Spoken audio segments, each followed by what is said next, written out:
Mayong gabi naman bakulog kag Pilipinas karong adlaw Nobyembre 30 Sabado tuig 2019.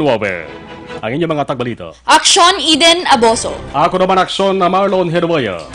Sa mga pangulong dinalan sa mga balita lokal, amay nga nagabulos siya 13 anyos nga bata nga babae sa banwasang Moros sa sulod sa 5 ka tuig, ginpasakaan na sang kaso.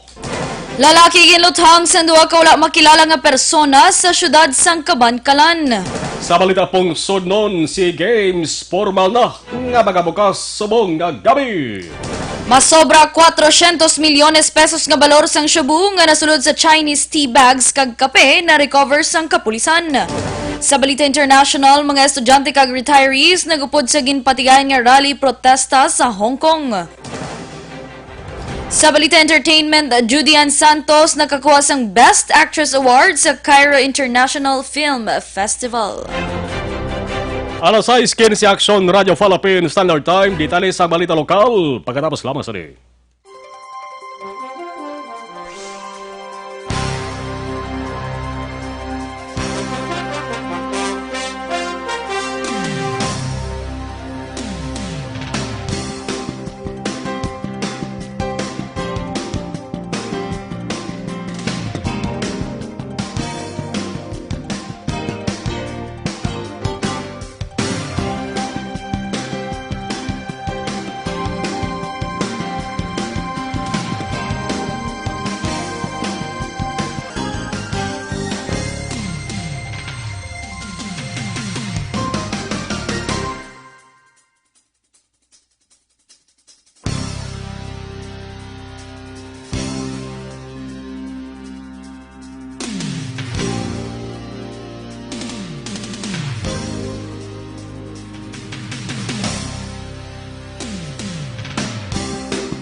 Ikaw nang ginapamati ang namon ginasandigan.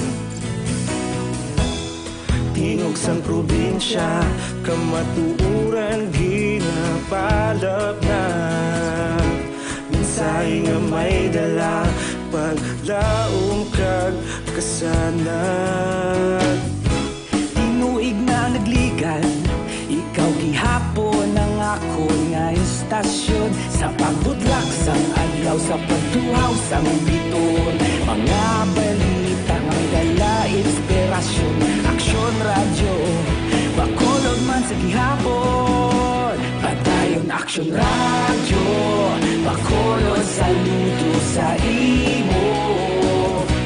Padayon Aksyon radyo, salamat isa pagserbisyo. Patas kag balanse, matuod nga mensahe, wala sang ginadampigan. Padayon Aksyon radyo.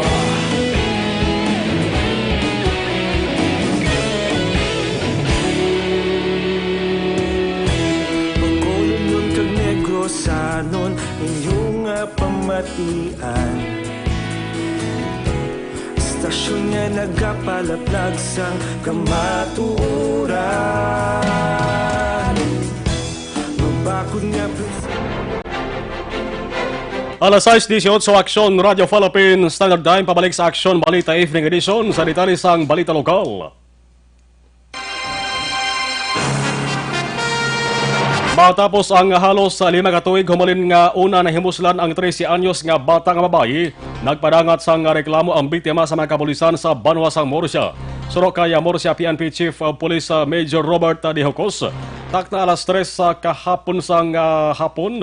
Nagpadangat sa reklamo ang biktima upod ang iloy sa mga kapulisan batok sa amay. Ang pahayag ni De Hocos tuwing 2014 pa. Sang una, ginimuslan sang amay ang nakatrabaho bilang kargatapas ay sa nga bata. Pinakaulihing nga natabo nga paghimulos sirigid lamang nga Nobyembre 28 tak na alas 4 sang kaagahon sa ilang mismo puluyan. Ginpaidalom na sa medical examination ang biktima kag nagapabilin sa baginakop sang iya iloy.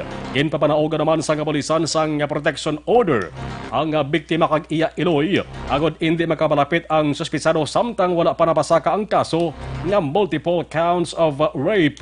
Ang amay ang wala na sa karon sa ila nga lugar. Patay naman ang isa ka lalaki matapos ginluthang sang duha ka wala pa makilalaan nga persona sa syudad sang Kabankalan Nobyembre 30. Ang biktima ginkilala kay Ramonito Gasataya, ligalang edad, residente sang Sitio Katali, Barangay Daan, Banwa, syudad sang Kabankalan. Sa interview kay Lieutenant Colonel Junel Guadalupe, hepe sang Kabankalan PNP, nagamaneho sang motorsiklo si Gasataya gikan sa iya sining live-in partner sa Sitio Bagakay papuli sa Sitio Katali. Paglabot sa isa ka katubuhan sa proper Daan, Banwa, duha ka wala makilala nga persona ang nagwa sa katubuhan kag ini siyang ginluthang tubtob mapatay. Gilayo nagpalagyo ang mga suspetsado sakay sa motorsiklo padulong sa Sitio Ubay, Barangay Daan, Banwa. Na-recover sa crime scene ang 7 ka nakalupok nga balas ng M14, 2 ka nakalupok nga balas ng carbine caliber 30 kag isa ka kartolina paper nga may nakasulat nakabalos na ang mga tawo nga ginpamatay mo pati na si Jojo kag Early. Sa karon padayon pa ang ginabestigahan sang Kabankalan PNP ang posible motibo sa nagluntad man nga krimen. Pag-imbestigahan man sang kapulisan ang nakasulat sa kartolina bangod posible kabahin lamang ini sa pagpatalang sa ila nga investigasyon. Sa ibang nga balita lokal, ginahulot pa sa nga lokal nga panguluhan sa sunod sa nga Bacolod ang legal opinion sa nga Department of Interior and Local Government o DILG angot sa apelasyon sa mga vendors nga temporaryo makabalik sa ila sa nga pagbaligya sa sidewalk sa tion sang Christmas season. Sunod kay City Legal Officer Attorney Joselito Bayatan, ila na nga ginpadala ang among nga komunikasyon sa talatopan sa nga DILG Region 6. Apang ini ang kinahanglanon pang ipadala sa bahin sang national nga talatopan para sa nagakaigo nga pag-akto. Dugang panibayatan, hindi man makahatag sang konsiderasyon ang sunod sa among nga apelasyon. Ilabi na nga mayara sang mando nga ginpapanaog ang presidente para sa pagpanghawan sa mga ilegal nga struktura kag tanan nga mga nagasablag nga nahamtang sa dalanon nga nagalakip sang sidewalk. Dugang pa sa hulaton na lamang nila ang manginsabat sa nga DILG sa among nga isyu. Sa katapusan nga balita lokal, ginklaro naman ni City Legal Officer Attorney Joselito Bayatan nga hindi lamang business permit ang rason kung nga ginpasira ang syudad sang operasyon sang 3 ka mga commercial establishment sa syudad sang Bacolod kahapon nga adlaw. Sino kay Bayatan ang inspection nga ila ginpatigayan ang nagsentro lamang sa mga hotel kag pension house sa Bacolod agod ipasiguro nga ini sila ang nagasunod sa safety standard nga ginapatuman sang nagkalain-lain nga mga ahensya sang gobyerno sa tuyo nga mapasiguro ang seguridad sang ilang mga kliyente nga nagatinir sa lugar. Dugang panibayatan plano nila nga igasunod sa palabuton nga pagpatigayon sang inspeksyon amo ang tanan naman nga mga boarding houses nga nagalakip sa pribado nga mga puloy-an nga nagabaton sang borders. Ini nga inisyatibo sang syudad ang resulta sang damlag lang natabo nga pagkasunog sang Have a Pension House sa din 6 ka mga persona ang nagkalamatay. Ang composite inspection team ang ginapangunahan sang Bureau of Fire Protection, City Legal Office, Business Permit and Licensing Division sang syudad kag iban pa nga mga ahensya sang gobyerno. 23 minutos nakaligas sa tag ng alas 6 sa Aksyon Radio Philippine Standard Time. Detalye sang balita pong sunod sa pagpanumbalik sa Aksyon Balita Evening Edition.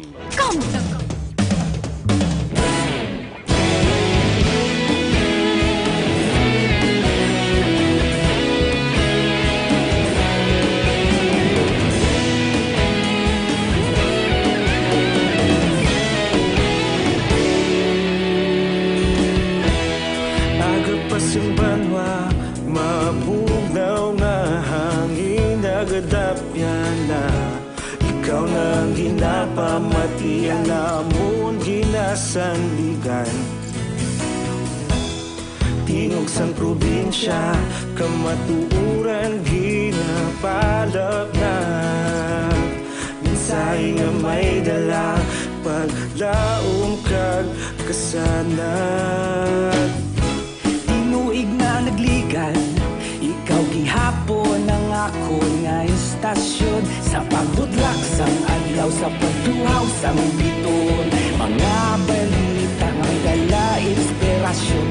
Aksyon radyo, bakolod man sa gihapon. Padayon Aksyon radyo, bakolod saludo sa imo. Padayon Aksyon radyo, salamat kisa pagserbisyo. Patas kag balanse, matuod nga mensahe, wala sang hinadang piligan. Padayon Aksyon radyo.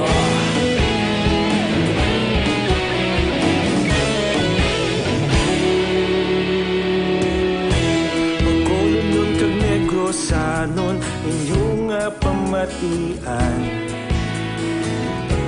Istasyon nga nagapalaplag sang kamatuoran. Magbakod nga prinsipyo, reporter handa sa serbisyo.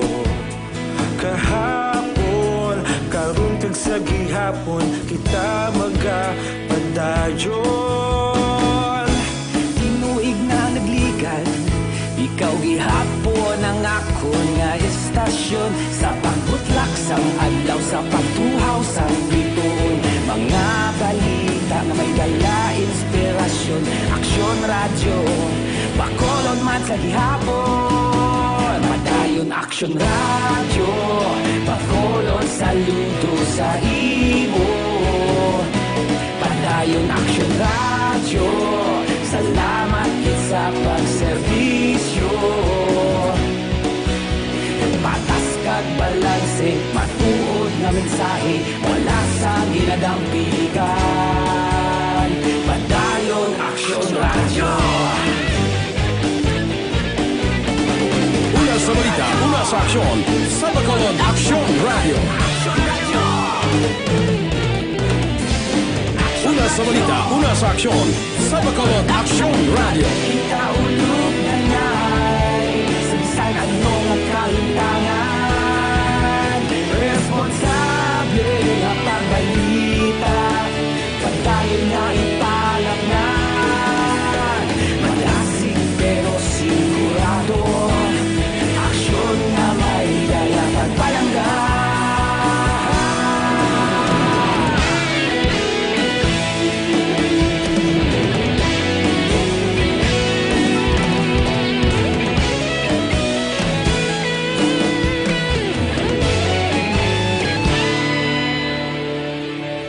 Padayon Aksyon radyo, bakolod saludo sa imo.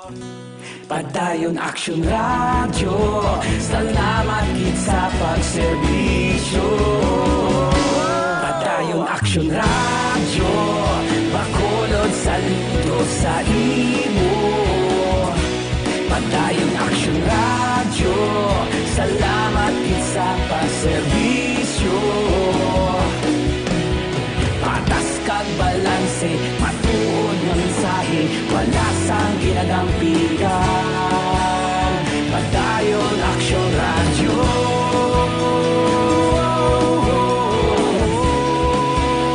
Padayon Aksyon radyo.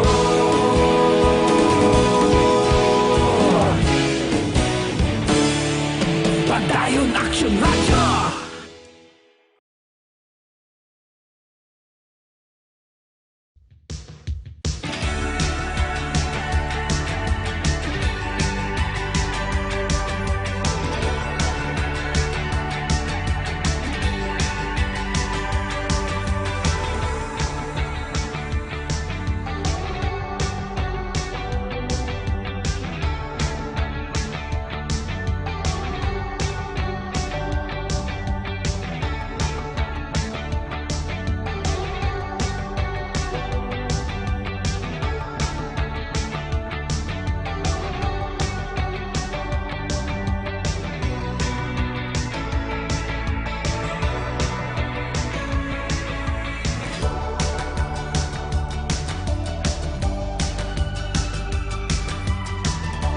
Radio Philippines Standard Time, pabalik sa Aksyon, Balita Evening Edition, detalye sang Balita Nasional.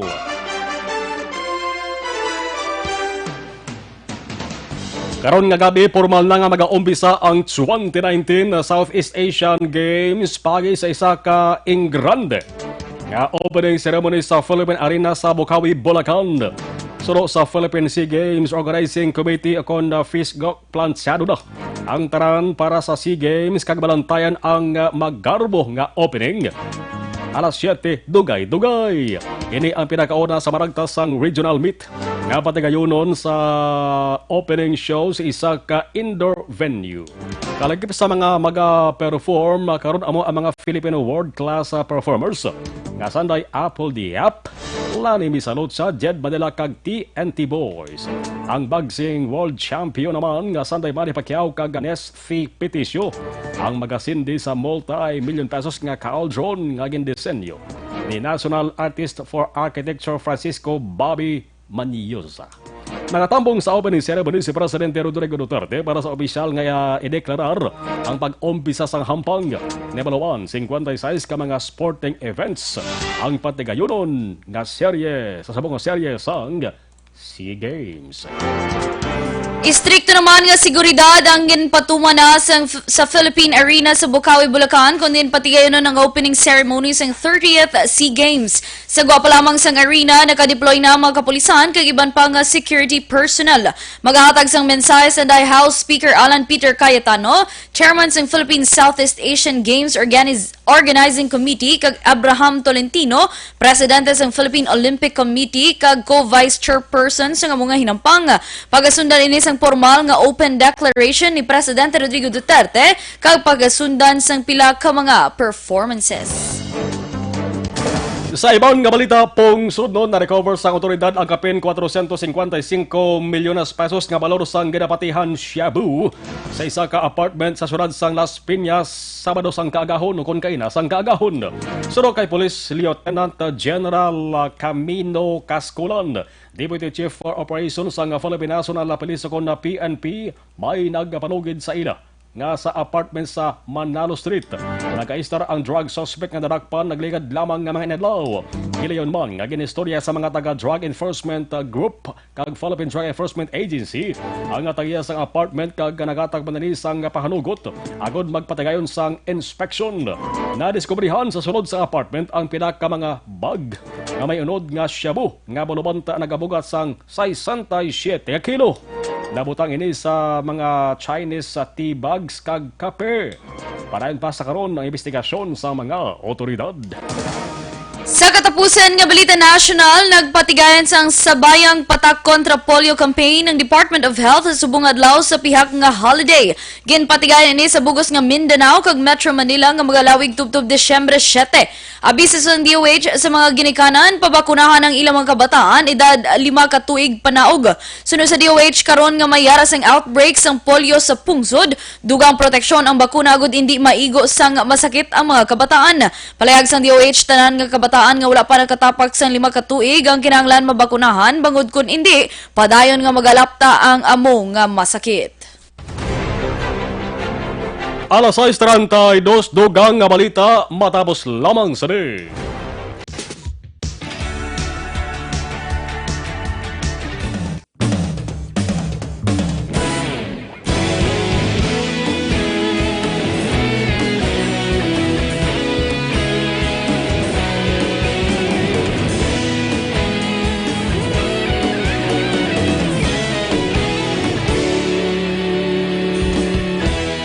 Agapasumbanwa, mapugnaw nga hangin nagadapyan na. Ikaw na ginapamatian namon ginasandigan. Tingog sang probinsya, kamatuuran ginapalap na. Mensahe nga may dala, paglaom kag kasanat.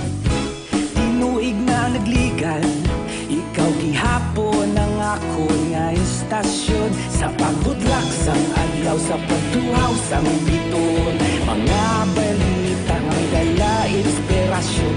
Aksyon radyo, bakolod man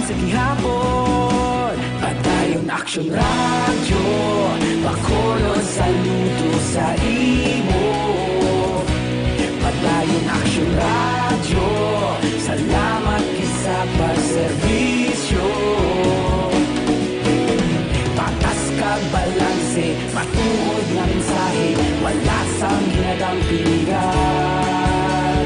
Padayon Aksyon Radyo.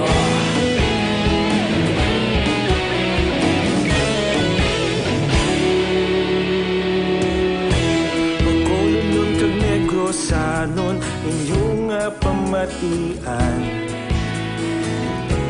Stasyon nga nagapalaplag sang kamatuuran. Magbakod nga prinsipyo, reporter handa sa serbisyo.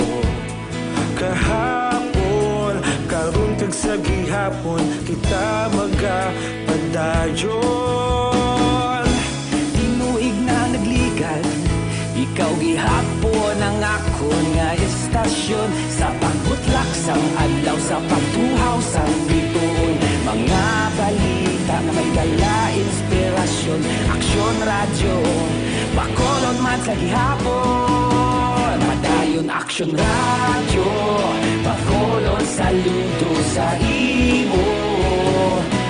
Padayon Aksyon Radyo, salamat kit sa pagserbisyo.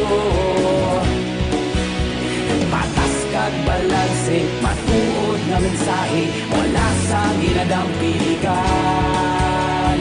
Padayon Aksyon Radyo. Una sa balita, una sa aksyon, sa bakolod Aksyon Radio. Una sa balita, una sa aksyon, sa bakolod Aksyon Radio. Kita ulog na na'y sabisan anong kalintangan. Responsable nga pagbalita, pagdayon na ipalaknan. Malasig pero sigurado, aksyon na may dala pagpalanggan.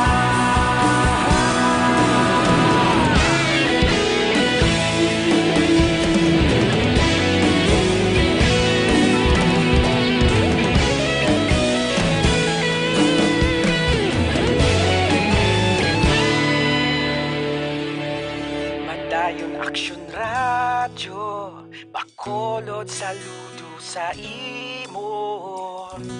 Padayon Aksyon Radyo, salamat kit sa pagserbisyo. Padayon Aksyon Radyo, bakolod saludo sa imo. Padayon Aksyon Radyo, salamat kit sa pagserbisyo.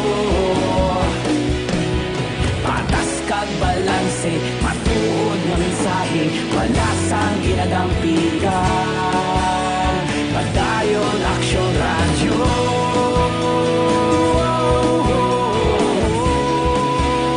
Padayon Aksyon Radyo.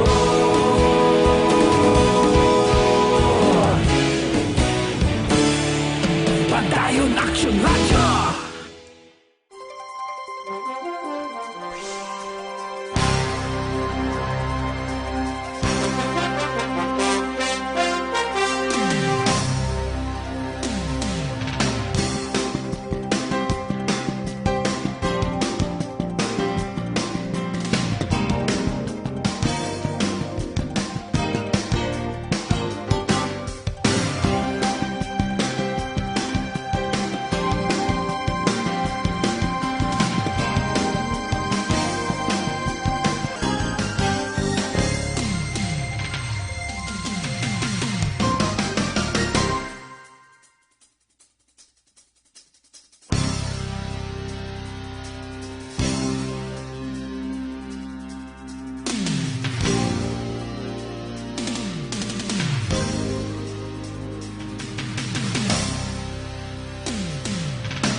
Detalye sa nga balita sa luwas sang Pilipinas nagupod sa pagprotesta ang mga estudyante kag mga retirees sa Hong Kong matapos ang pila ka mga rally nga ginplano sa China Road City isa ka adlaw matapos mag-withdraw ang mga kapulisan sa isa ka universidad.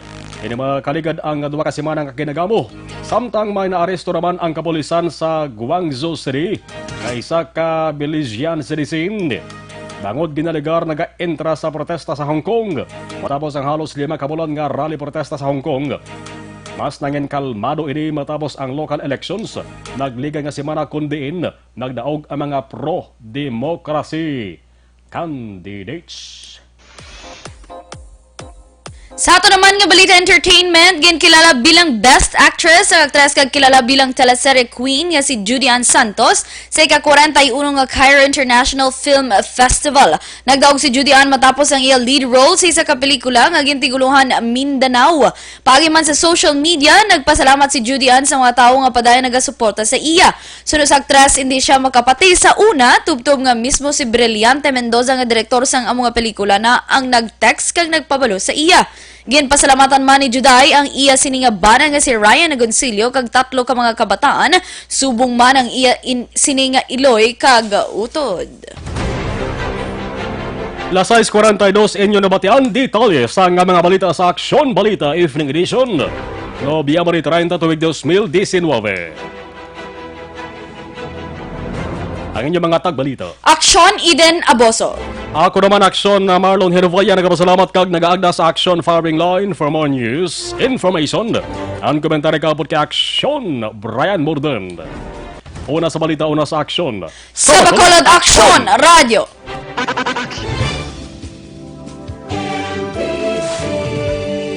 Manila Broadcasting Company. Sa balita. Komentaryo. Issue. Serbisyo publiko. Aksyon Radio. Sa Bacolod, Aksyon Radio. Aksyon